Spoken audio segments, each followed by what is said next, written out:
enguany se celebren els 225 anys de la primera escola de nenes a la ciutat i, per tant, des de l'Institut d'Estudis Vallencs ho volem commemorar. Estem just a dins de l'escola.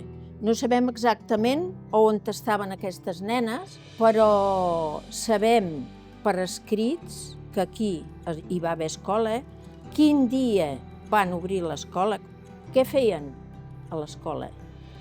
Doncs l'escola, la documentació, les ordres reals d'aquell moment ens descriuen exactament què havien de fer les nenes a l'escola, que eren molt diferents de l'escola de nens. El de les nenes diu que a classe escoltaran el catecisme, resaran el rosari cada dia i sobretot treballaran labores de manos. Llavors hem pensat que hi ha algunes dones grans que van anar a escola on encara van poder seguir aquesta part de labors, a part de llegir, escriure i aprendre números, i llavors pot ser que, no, Aida, que es faci algun muntatge que encara s'està embastant.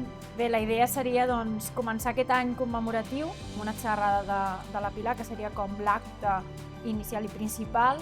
Dic inicial perquè posteriorment, cap al mes de febrer, hi haurà uns altres actes que estem preparant al voltant d'una exposició en què hi participen diversos col·lectius que s'hi dediquen justament a la costura, que s'hi dediquen a aquestes arts que ha comentat la Pilar, tant col·lectius com privats o públics, i que hi participaran en aquesta exposició.